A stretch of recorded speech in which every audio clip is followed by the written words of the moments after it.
நம்ம இன்னைக்கு பார்க்க போகிறது கோட் மூவியோட ரிவ்யூ கிடையாது. ஒரு ஜென்ரல் ஆடியன்ஸா அந்த மூவியை நான் எப்படி எந்த கண்ணோட்டத்தில் பார்த்தேன்றது என்னோட கருத்தை சொல்கிறேன். இதில் வந்து சில பேருக்கு இது பிடிக்கலாம் பிடிக்காம போல அதெல்லாம் தவிர்த்துட்டு இந்த ஜென்ரல் ஆடியன்ஸா, அதாவது விஜய்க்கு ரசிகர் இல்லாமல் ஒரு பொதுவான ஆடியன்ஸாக உட்காந்து இந்த படத்தை பார்த்தீங்கன்னா என்னென்னு நம்ம தெரிஞ்சுக்கலான்றதை தெரிஞ்சுக்கலாம். இந்த படத்தில் வந்து பலவிதமான ட்விஸ்ட் இருக்கான்னு கேட்டிங்கன்னா இந்த படத்தில் மொத்தமே ட்விஸ்ட்டே கிடையாது. ஒரே ஒரு ட்விஸ்ட் தான் இருந்துச்சு. அதுவும் வந்து நம்ம ஈஸியாக கண்டுபிடிக்கிற லெவலுக்கு தான் இருந்துச்சு. ஏன்னா இந்த படத்தோட சீனை அடுத்த சீன் என்னென்னன்றது கண்டுபிடிச்சிடலாம்.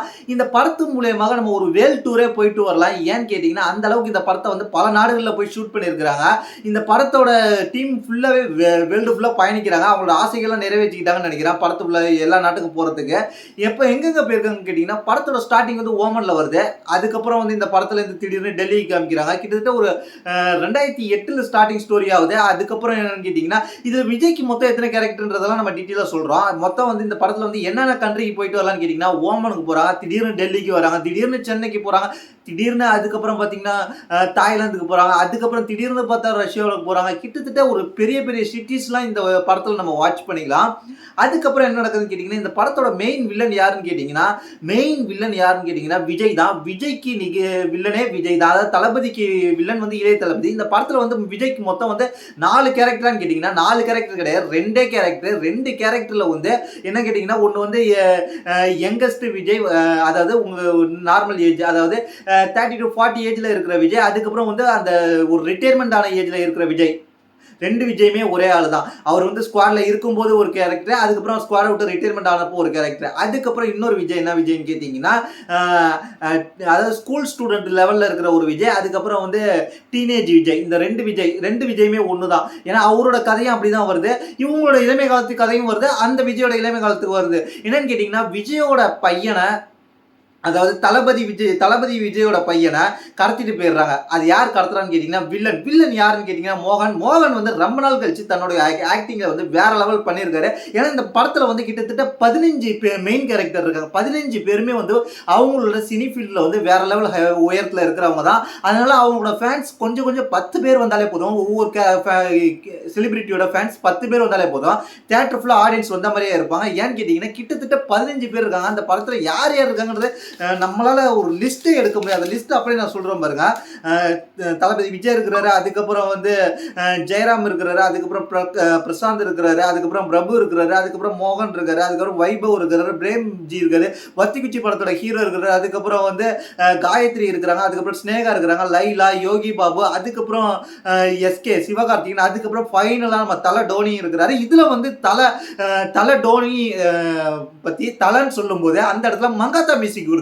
இந்த மூமெண்ட்ல வேற லெவல் வைப் ஏறுது நமக்கு.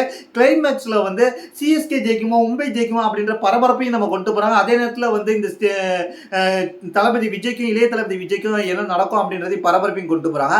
ஆனா கிளைமேக்ஸ்ல ஒரு நாள் சொதப்பில் பார்த்தா அது என்னன்னு கேட்டீங்கன்னா தளபதி விஜய் வந்து சிவகார்த்திகேயன்ட்ட வில்லன் மோகனை வந்து பாத்துக்க சொல்லிட்டு போவாரு. ஒரு பாத்ரூம்ல வச்சு லாக் பண்ணிட்டு சேப்பாக் ஸ்டேடியத்துல பாத்ரூம் லாக் பண்ணிட்டு பாத்துக்க சொல்லிட்டு போவாரு. சிவகார்த்திகேயன் சரி நான் பாத்துக்கிறேன்னு சொல்லுவாரு. ஆனா அந்த படத்தில் அதுக்கப்புறம் அந்த சீனில் கிளைமேக்ஸ் முடிஞ்சதுக்கு அப்புறமும் அந்த சீனில் என்ன நடந்துச்சு, மோகனை என்ன பண்ணாங்க அப்படின்றத காமிக்க மாட்டாங்க. மோகனை ஒரு அரெஸ்ட் பண்ணி கொண்டு போகிற மாதிரி காமிச்சிருந்தா கொஞ்சம் இன்ட்ரெஸ்டாக இருந்திருக்கும். எனக்கு அது கொஞ்சம் இன்ட்ரெஸ்டாக இருந்திருக்கும் எனக்கு தோணுது.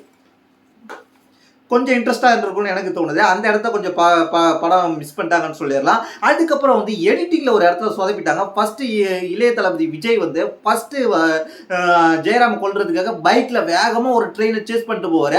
அந்த இடத்துல வந்து ட்ரெயினை சேஸ் பண்ணிவிட்டு ட்ரெயினுக்குள்ளே போகிறதுக்காக ரயில்வே ட்ராக்லேருந்து பைக்லேருந்து ஜம்ப் பண்ணி ட்ரெயினுக்குள்ளே போகிறார். அந்த இடத்துல ஜம்ப் பண்ணுற மாதிரி ஒரு ஆளையும் பைக் ஓட்டுற மாதிரி ஒரு ஆளையும் 2 பேர் காப்பாங்க. ஆனால் அந்த விஜய் வந்து பைக்கிலேருந்து ஜம்ப் பண்ணி ட்ரெயினுக்குள்ளே போகிறது தான் செக்மெண்ட்டு. ஆனால் பைக்கு ஓட்டிக்கிட்டே இருக்கிற மாதிரி ஒரு ஆள் இங்கே ஏர்ல ஓட்டுற மாதிரியும் ஜம்ப் பண்ற ஒரு ஆள். இது பாருங்க இப்படி பைக் இருக்கு, இதுல பைக்ல உட்காந்துருக்க ஒரு ஆள் ஏர்ல இருக்கிறவங்கள, அதுக்கப்புறம் ஏர்ல இன்னொரு ஆள் பறந்துகிட்டு இருக்க மாதிரி. இந்த இடத்துல அந்த எடிட்டிங் ரொம்பவே தப்பு பண்ணிட்டாங்கன்னு என்னோட தோணுது. நான் பார்த்தா அந்த இடத்துல எனக்கு கிளியரா புரிஞ்சிச்சு, தப்பு பண்ணது நல்லாவே தெரிஞ்சிச்சு. அதுக்கப்புறம் இந்த படம் வந்து படம் எப்படிப்பட்ட படம்னு கேட்டிங்கன்னா படத்தோட கதை சிம்பிளா சொல்லிடலாம். என்னன்னு கேட்டிங்கன்னா பெத்த அப்பா வந்து ஒரு இடத்துல வந்து புள்ளைய மிஸ் பண்ணிடுறாரு. அதை வந்து வில்லன் எடுத்து வளர்க்குறாரு. வளர்த்த அப்பாவுக்கு ஒரு பிரச்சனை. அது யாராலும் கேட்டிங்கன்னா பெத்த அப்பாவால் பிரச்சனை. அதனால அதை பெத்த அப்பாவை பழி வாங்குறதுக்காக வளர்த்த அப்பா அப்பாவுக்கு சப்போர்ட் பண்ணி பெத்த அப்பாவை பழி வாங்குறதுக்காக இந்த இடத்துல வந்து இளைய தளபதி விஜய் வராரு, தளபதி விஜயை கொல்றதுக்காக. அதனால அது இல்லாம ஒரு பெரிய சம்பவத்தையும் பாம் பிளாஸ்டையும் பண்ற வராங்க. அதுதான் படம் முழுக்க கதை.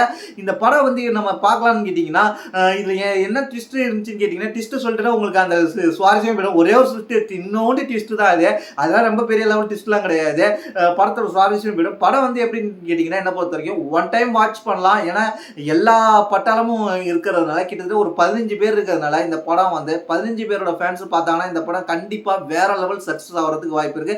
என்னோட கருத்து இந்த படம் ஒன் டைம் பார்க்கறதுக்கு சலிப்பு தட்டல. ஆனா வந்து படம் வந்து 3 மணி நேரம்ன்றது ரொம்ப லென்த்தா இருக்குன்றதுனால நம்மளுக்கு வந்து படம் எப்போ முடியும் அப்படின்ற எண்ணத்தை வர வைக்குது. ஆனா கிளைமேக்ஸ்ல காமிக்கிற பரபரப்பால படம் வந்து கிளைமேக்ஸ்ல கொஞ்சம் நல்லா இருக்கு. மிடில்ல வந்து படம் வந்து நம்மளுக்கு சோர்வடைய வைக்குது கண்டிப்பா. அதை நம்ம புரிஞ்சுக்கணும். படத்தோட டயத்தை கொஞ்சம் குறைச்சிருந்தாங்கன்னா இந்த படம் வந்து கண்டிப்பா நம்மளுக்கு வந்து எந்த ஒரு போரிங் இல்லாம போயிருக்குன்றது என்னுடைய கருத்தா இருக்கும். தேங்க்ஸ் ஃபார் வாட்சிங்.